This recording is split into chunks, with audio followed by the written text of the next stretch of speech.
নির্মলাবাবু এইবার আমি জিজ্ঞাসা করবো, এবার আপনার কাছে আসবো নির্মলাবাবু। এমন একটা শাসক দল এই রাজ্যে আছে যারা নরেন্দ্র মোদীকে এবং সুরাবর্দীকে এক চোখে দেখে, মণিশঙ্কর বাবু যা বললেন, এবং যারা সুরাবর্দীর জন্মদিন পালন করে, ফিরহাদ হাকিম ফিরহাদ হাকিম এই ধরনের কথাবার্তা বললে মমতা বন্দ্যোপাধ্যায় বলেন আমি তো শুনতেই পাইনি, 5 দিন পেরিয়ে গেছে, তারপর অনেক জানতে পারেননি।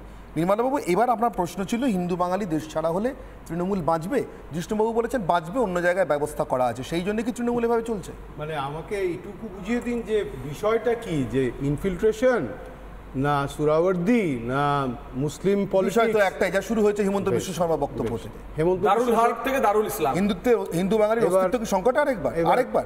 এবার প্রথম কথা আমি আপনাকে বলি, সেটা হচ্ছে ইনফিলট্রেশনটা একটা বড় প্রবলেম, এটা সবাই জানে, ওটা নিয়ে আলোচনা করার কোনো প্রয়োজন নেই আলাদা করে। ইনফিলট্রেশনের সঙ্গে রেফিউজি মিশিয়ে ফেলা, সেটাও একটা বড় প্রবলেম। রেফিউজি একটা কনভেনশন দিয়ে তৈরি হয়, একটা প্রোটোকল আছে, তার 1951-এর কনভেনশন, 1967-এর প্রোটোকল। দ্বিতীয় কথা হচ্ছে যে ইনফিলট্রেশন নিয়ে বহু রকমের ডিসকাশন হচ্ছে। চিদম্বরম কমিটি 6টা একদম ডেফিনিট প্রসেস বলেছিল কিভাবে ইনফিলট্রেশনটাকে কার্ভ করা যায়। যাই হোক, তারপরে 2017-র ঘটনা, তারপরে বিজেপি গভর্নমেন্ট ছিল, কতটা কি করেছেন আপনারা তো দেখতেই পাচ্ছেন। এবার প্রশ্নটা দাঁড়াচ্ছে এইখানটাতে গিয়ে যে অনুপ্রবেশ একটা যদি সমস্যা হয়, সেই সমস্যাটা ভোট ব্যাংক অবধি, ভোট বাক্স অবধি পৌঁছে যাচ্ছে।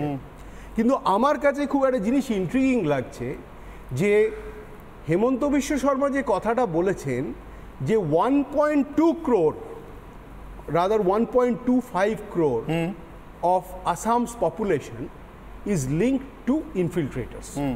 তার মানে প্রায় 33%। আসামের পপুলেশন এখন হচ্ছে 3.3 কোটি 60 লক্ষ, পশ্চিমবঙ্গের হচ্ছে 9 কোটি 95 লক্ষ।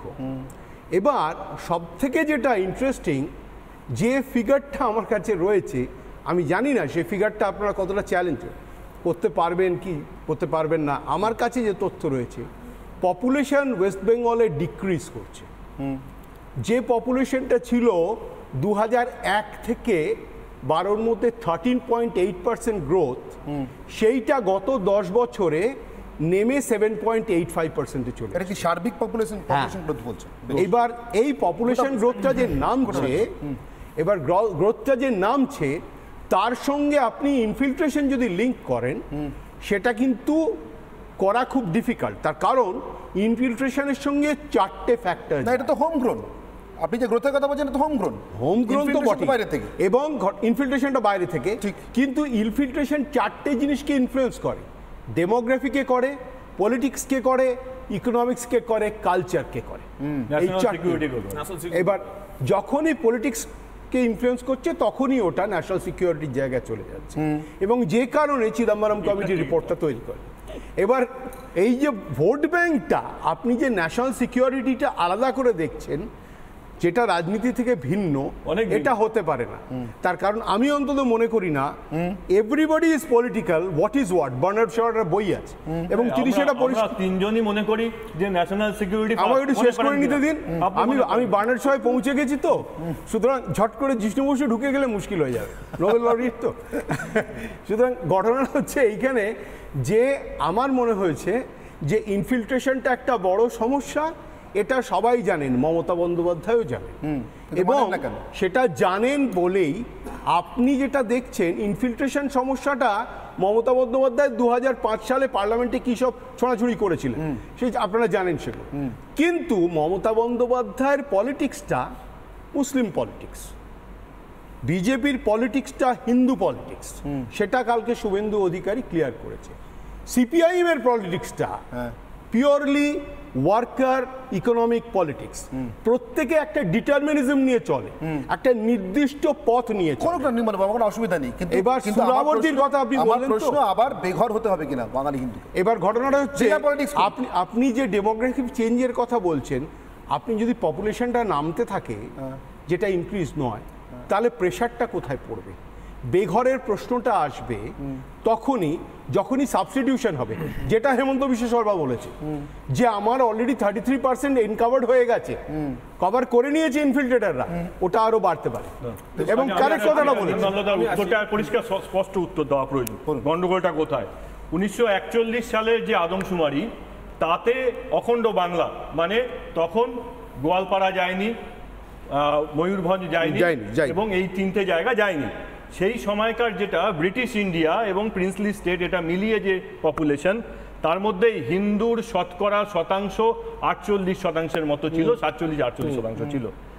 আর যদি 2011 সালের হিসেবে দেখেন, তাহলে 25,45,00,000 যে মানুষ যারা বাংলাদেশ এবং পশ্চিমবঙ্গে থাকেন, মানে যে জায়গাটার কথা আমি 41 সালে বললাম, তাতে হিন্দুর জনসংখ্যা 30%-এরও কম হয়ে গেছে। মানে মাত্র 80 বছরে জনসংখ্যা 17% কমেছে। এটা যদি আপনি জিওমেট্রিক প্রোগ্রেশন মানে জিপিতে ফেলেন, তাহলে আজ থেকে 250 বছর আগে, মানে যখন রামমোহন জন্মেছিলেন, তখন তার মানে 250 বছর পরে কি অবস্থা হবে? 2.73% হবে। যখন শ্রী চৈতন্য এসেছিলেন 500 বছর পরে, হিন্দু নিশ্চিহ্ন হয়ে যাবে। আপনি কথাটা ঠিক বলছেন, কিন্তু প্রশ্নটা দাঁড়াচ্ছে এখানে 3টে জেলা এফেক্টেড, নদিয়া একটা জেলা বাদ দিয়ে একটা জেলা, আমি এটা বলিনি, একটা লাইন যে 1951 সালের থেকে, কারণ বিমল প্রামাণিক উনি একটা বই লিখেছেন, এটা পুরো থরো অ্যানালিসিস করে, তাতে বলেছেন যে 2051 ডিটেলস আছে, 2051 থেকে আজকে পর্যন্ত একমাত্র মুর্শিদাবাদ জেলাতে হিন্দুর জনসংখ্যা বেড়েছে। বাকি প্রত্যেকটি জেলাতে হিন্দুর জনসংখ্যা কোথাও 10%, কোথাও 12%, কোথাও 15%। নদিয়া, মালদা, উত্তর 24 পরগনা, এই 3টে খুব বেশি রকম ভাবে এফেক্টেড। বাকিটা যে হচ্ছে না তা নয়, আমি কিন্তু একেবারে এই কনক্লুশনে যাচ্ছি না। যেরকম ধরুন, আমি আপনাকে বলছি, উনি যে প্রশ্নটা এই বিপদটা আছে কি নেই আপনি কি মনে করেন? আমি আপনার কথা স্পষ্ট বুঝতে পারিনি। আমি একটা জিনিস, হিমন্ত বিশ্ব শর্মা যে বিপদ আপনি যে সেই আশঙ্কাটা বলছি, আপনি যে কথাটা বলছেন, দাঁড়ান না, আপনি যে কথাটা বলছেন যে ফিরহাদ হাকিম যে কথাটা তুললো, এই কথাটা রেফারেন্সে এলো তো ফিরহাদ হাকিম অ্যাজ এ মন্ত্রী ভুল কথা বলেছে, কিন্তু within the Islamic fold he is absolutely correct। সেই কারণে তো জিজ্ঞাসা করছি, সেই কারণটা কি? তার কারণ একটাই, উনি যে কংগ্রিগেশনে গেছেন সেটা একটা ইসলামিক কংগ্রিগেশন। উনি যে কথাটা বলছেন সেটা আমি আগের দিনও এক্সপ্লেইন করেছি। জাহিলিয়া বলে একটা কথা আছে। নির্মলবাবু সুরাবর্দিও তো নিজের কংগ্রিগেশন থেকে চলেছিলেন। হ্যাঁ, তাতে কি হয়েছিল? কলকাতা দাঙ্গা। না, মুশকিলটা হচ্ছে আজকে আমি 30 সেকেন্ড একটা কথা, আমি 30 সেকেন্ড নেব। আপনি পপুলেশন গ্রোথের বাংলার যে কথা বলছেন, তার বেসিস যে শেষ সেন্সাস, সেই শেষ সেন্সাসের ডিকেটাল গ্রোথের উপরে যা কাজকর্ম হয়েছে তার বেসিসে, কিন্তু তাতে কিন্তু একেবারেই অ্যাকাউন্ট ফর করা হচ্ছে না যে এক্সট্রা প্রেশার কি এলো লাস্ট 10-15 বছর। কিন্তু পপুলেশন এবং এই এক্সট্রা প্রেশার কি এসছে তার যদি একটা ছোট্ট স্যাম্পলিং করেন, এই লোকসভা ভোটের আগে যে ইস্যুটাকে সবচেয়ে বড়ভাবে মমতা বন্দ্যোপাধ্যায় ধরলেন, তা হলো যে আমাদের ব্যুরো অফ ইমিগ্রেশনের মাধ্যমে কিছু আধার কার্ডকে ডিসেবল করা হয়েছে। সেই সংখ্যাটা পশ্চিমবঙ্গে ছিল মাত্র 91,000। এই 91,000 ডিসেবল যে করা হলো, সঙ্গে সঙ্গে মমতা বন্দ্যোপাধ্যায় চিৎকার করে যায়, দেখলেন আমি তো আগেই বলেছিলাম আধার কার্ড, এই আধার কার্ড কাদের ডিসেবল করা হয়েছিল? Bureau of immigration. কারা? না, ব্যুরো অফ ইমিগ্রেশন হচ্ছে যারা ফর্মালি পাসপোর্ট নিয়ে ভারতবর্ষে ঢোকার পর বিগত 5-7 বছর ধরে আসে দেশে ফেরত যায়নি। তারপর তাদের খোঁজ পাওয়া গেল, সেই পাসপোর্ট তারা আধার কার্ড বানিয়েছে এবং বানানোর পর সেখন ডিসেবলড হবো। একজনও কিন্তু বলেনি যে আমি বাংলাদেশি নই, আমি ভারতীয়, তবু আমার আধার কার্ড ডিসেবল করা। আপনি বলছেন আইনি অনুপ্রবেশকারী। ফর্মালি যদি এই পরিস্থিতি হয়, তাহলে ইনফর্মাল ওয়েতে নদী, খাল, বিল ইত্যাদি ধরে কি অবস্থা? এবং আরো একটা বিষয়, আরো মানে ইনফর্মাল ইন দ্য সেন্স কি আদার রুট ধরে, আরো একটা জিনিস যেটা হচ্ছে ভোটার লিস্টের গ্রোথ দেখে আমরা অনেক সময় বুঝতে পারি যে ইনফিল্ট্রেশনের প্রকৃতি কি আছে।